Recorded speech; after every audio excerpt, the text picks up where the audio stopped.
All right, good morning, everybody. I see that you found your seats. That's awesome. Thank you very much. If I could get your attention now. I know that you guys have all seen the video already, so who can raise their hand and tell me what they think today's lesson is going to be about? Sean, go ahead. Yeah, I think the lesson is probably going to be about Schoolhouse Rock or government or maybe retro filming. Okay, very good guesses. You were right with one of those. Anybody have any idea which one was correct?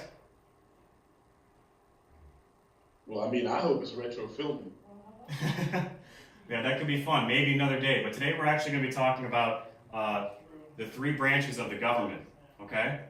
So you should all have a handout in front of you, and in each one you have space provided to write down the names of the three branches of the government. So go ahead and take a second to fill those in. Does anybody know what the three branches are called?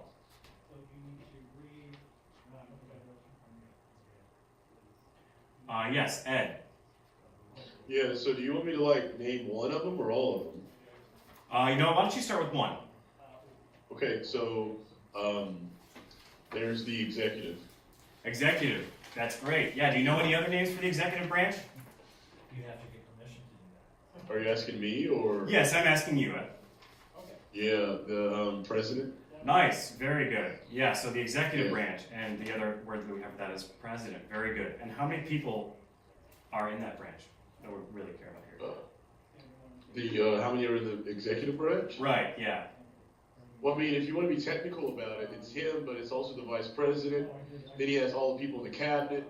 Then he has, there's a lot of people in the executive. Yeah, that's a really good point, Ed. A lot of times it's not like a one-man show. Yeah, absolutely. When we talk about the executive branch, a lot of times we really do talk about just the president, but you're right, there's a lot of other people involved in the executive branch. Very good, thank you. All right, can anybody else give me another one of the branches? Yeah, I got this. All right, Kevin, let's hear it. Yeah, the judiciary or judicial or judge people. Yeah, very nice. Yeah, the judicial branch, good. And yes. Let's see here. I got a question. Yeah, sure, what's the question? How come Judge Judy is the most wealthy, one of the wealthiest people in the world, and she's a judge? That's a good question. It has a lot to do with the entertainment industry. We'll probably have a lesson on that in the future, so stay tuned, okay? For right now... Somebody told me, that she has a castle. She has a real castle, in France or somewhere. Interesting. I didn't know that. I'll have to look into it for you. I'll have to look into that. She's supposed to be, crazy rich. Yeah, I believe it. But right now, we're not talking about Judge Judy. We're going to go ahead and keep going on just the three branches, okay? Do you know what else we call the judicial branch? Kevin? You're asking me? Yes, sir. What else is the judicial? Yeah. Well, other than Judge Joe Brown and Judge Jeanine Pereiro and Judge, I already said Judy. Yeah, you know. There's also, well, then you got the real judges like the Supreme Court and district courts. And there you go. Yeah. So the Supreme Court is really what we're focusing on when we talk about the judicial branch. Just like when we're talking about the executive branch, we're really focusing on the president, right? Great. Do they all make really good money? Probably. They have a set amount of money that they make. So it might be a good goal for you to reach for in the future if that's what you're interested in. Hey, watch out. I mean, I'm about it. Awesome. Okay, so we got one last one. Does anybody else care to share what the last branch of the government is? Someone who hasn't talked yet? All right, Sean, you can feel this one too. Yeah, the legislature. Excellent, the legislature. And what's our other name for that? Legislative. Congress. Yeah, Congress. Great. Awesome. Or as CJ's mom always says, the train wreck. I see. Yeah, it's a kind of a controversial body these days, isn't it? Well, it always kind of has been because people tend to argue in there a lot. So that's a really good point. And does anybody happen to know what the number of people that are involved in Congress are?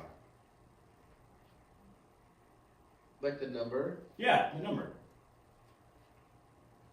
I'm pretty sure I know. All right, let's hear it, Ed. It's in Congress. You have first off, you have first the Senate, which has like 100 people in the Senate, and then after the Senate, you have the House, and the House has like it has like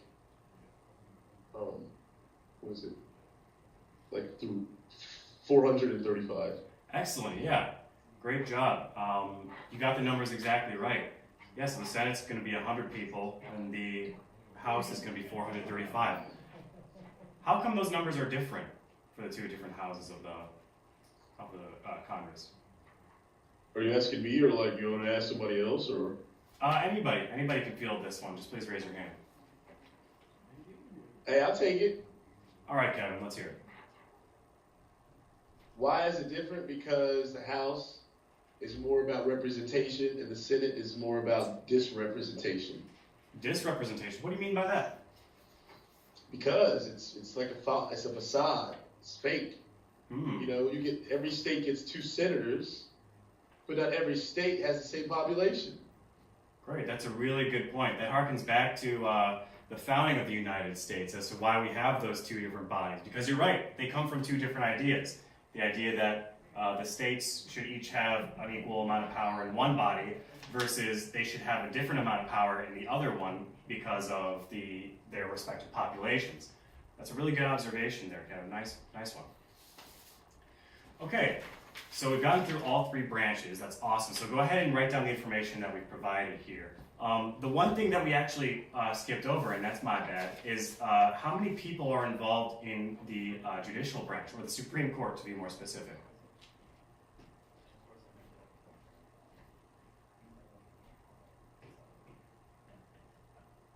Anybody? Let's see, Mary, I haven't heard from you today. Would you mind sharing this one with us? If you want. 9. 9, great. Yes, I knew you had it in you. Thank you so much for sharing. Good. So we got those 9 Supreme Court justices. Does anybody know maybe why there's 9 of them? Yeah, I think I know why. All right, let's hear it then. Yeah, because they need to have it like an odd number. Very good. Why would they need to have an odd number? Because if it's ever a tie, they need a tiebreaker. Excellent. Excellent answer. Good. Awesome. So you guys are already pros at this. That's really, really outstanding. So give me just one moment here. Yeah, do you have a question? Yes, I still have a question. All right, let's hear it, Kevin. Like, what is up with this thing of like 2 senators from every state? Who has ever gone to Wyoming? Please raise your hand. Looks like you're the only one that's gone to Wyoming, I guess, Kevin. Like, I'm just using it as example. To be quite honest, I've never been to Wyoming. I don't know why I'd ever go to Wyoming. I just want to know, why does Wyoming get 2 senators? Who goes to Wyoming? You know, that's a really interesting question, Kevin. And I'm really interested to hear your thoughts on that. So probably at the end of this... I'm happily be king of the world. Just let me, like, fix all this stuff. I hear you, man. I've definitely felt that way, too. So, but you got some really interesting thoughts on this. I'd really like for you to share those with me. At the end of this unit, we're probably going to do a cumulative project. If you want to write a paper about that topic, I'd be super stoked to read about it. Okay? For right now, let's keep on with this. A paper about me becoming king of the world? A paper questioning the design of the Senate, I think, would be a little bit more appropriate. Although the king question, maybe we could have a conversation about after class. Okay. I mean, we can really get stuff done. All right. So in the video, they talked about something that is supposed to ensure that no one part can be more powerful than the other, right? And each one controls each other. What term were they using to describe that?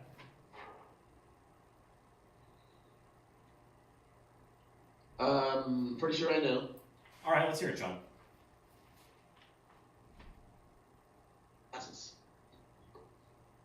I'm sorry, Sean. Could you repeat that for me one time?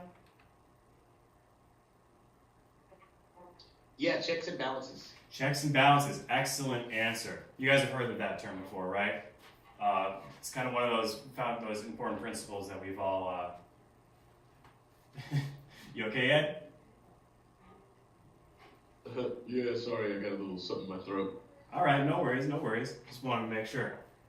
All right, cool. Yeah, so checks and balances. I'm sure you guys have heard that term before. It's really, really important for the way that Americans see themselves, right? We don't want one branch taking over another. Okay.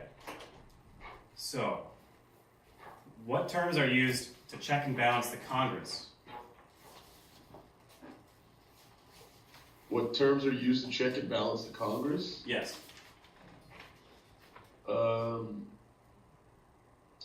Isn't that just called an election? Yeah, great. So, how often do we have elections?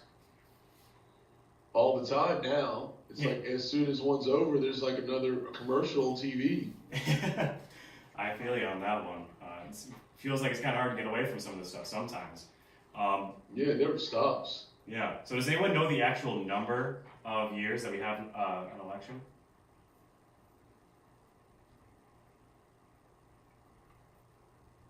How frequently we have them?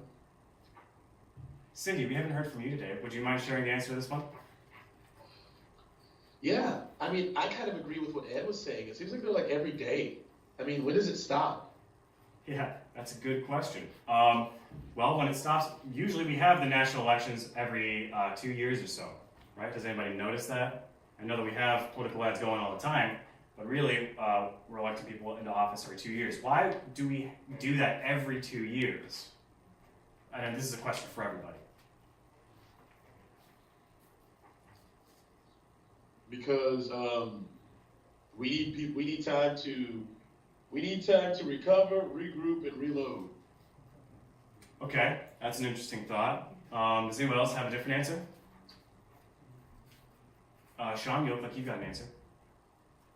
Yeah, well, maybe it's because every 2 years you need to like let the people that make it to office actually be able to maybe do something. And if you get them out of office too quick, they don't have a chance to do that. But to be quite honest, is 2 years enough? Because it seems like they're doing, like Cindy's always talking about how her mom feels like nothing's happening. So is 2 years enough anymore? Okay, that's an interesting question. Again, another great paper topic. Why do we have a 2-year term limit? Or excuse me, the 2-year elections every 2 years. But one of the reasons that we have regular elections is because we actually have term limits, right? After 2 years, we got to make sure that other people get a chance to run the show a little bit, right? We don't want people to be able to just stay in power for too long. Okay, great. So, let's see, before we move on, does anyone have any questions?